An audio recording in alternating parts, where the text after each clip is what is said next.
Chris Barker, I suppose last weekend shows how tight things are getting down the bottom. A win would have seen us take a huge step towards safety, but the defeat has left us looking a little bit nervously over our shoulders again. Yeah, I think we knew the circumstances. It was disappointing, especially the first half an hour.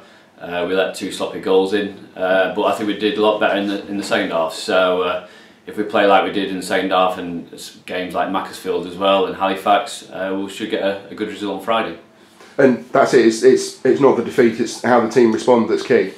It is, yeah, and we knew we were going to get beat one day. I've said it before, but unfortunately we were just very slow out of the blocks in the first half. I warned the boys about they win more away than they do at home.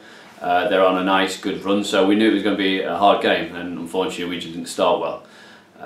But we knew that was going to happen one day, and if we only lose 1 out of 7 for the rest of the season, I'll take that. And that togetherness is something that's really come to the fore since you took over, and that's what the squad need this week. It is, yeah, definitely. We've got a few injuries on the board at the moment, so we'll see who's fit for tomorrow.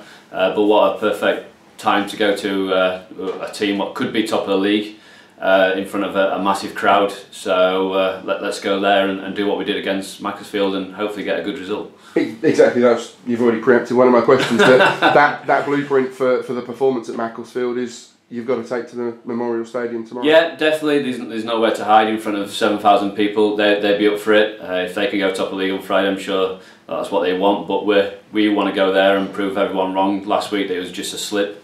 If we play like we did Macclesfield, especially, and Halifax first half as well, we've got a great chance. And hopefully we'll get a good result before a 2-week break.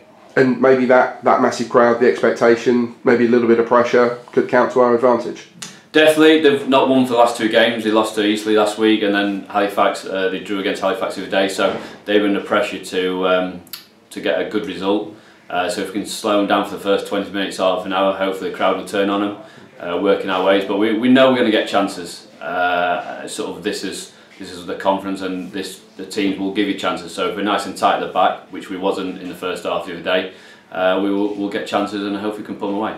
And as you say, Rovers have got 1 point from 6 after going unbeaten for 4 months, 20 games. Yeah. If there is such a good thing, such a thing, then this is probably a good time to play them. Yeah, definitely. I think they were struggling right at the start of the season, and then they went on a fantastic run, same as Dover really.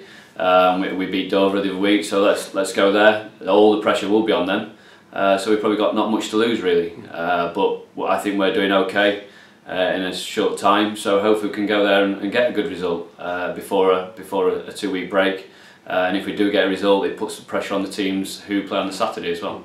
And still though, Rovers, they've got, I think, the second best record at home, the second best defence as well. But as you say, chances will come. It's just having that clinical edge to punish the mistakes.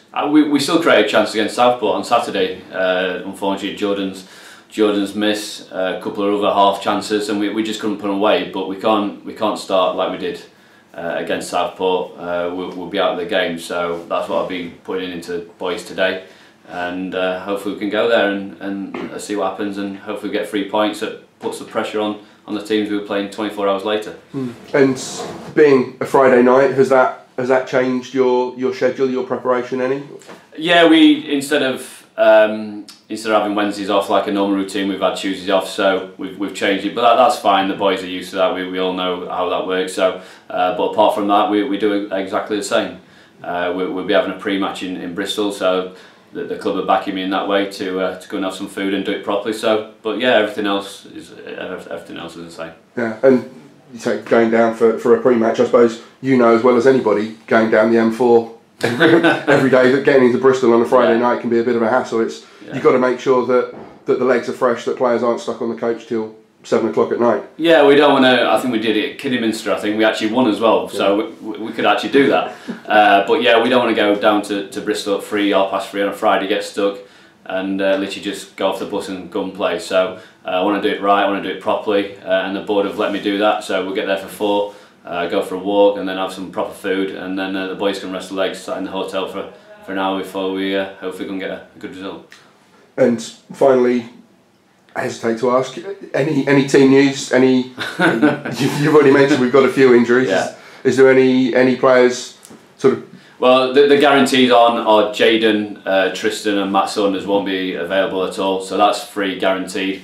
We've got probably 3 or 4 maybes, 50-50 chances, but we'll have a team, we'll have a bench, but unfortunately at the moment I don't know what team will be, so we'll give everyone an opportunity to be fit, but we'll hopefully we'll go and get a good result. And as I say, whatever the personnel, that spirit, that teamwork, the ethic makes you greater than the sum of your parts. It is, yeah, and I think I forgot what home game it was, and I ended up Brett playing right wing and somebody else playing out of position, so that's part of football, and when you play so many games in a short period, it is going to happen. But we have got a 2-week break now, so hopefully by the time Forest Greens comes back, we hopefully will have 95% of the squad back. So we've just got to get through tomorrow. Who plays, it's simple as that. But I know that the boys will give me 100%, and if they are playing that position, that's football. So, but let's go there and let's upset a few fans.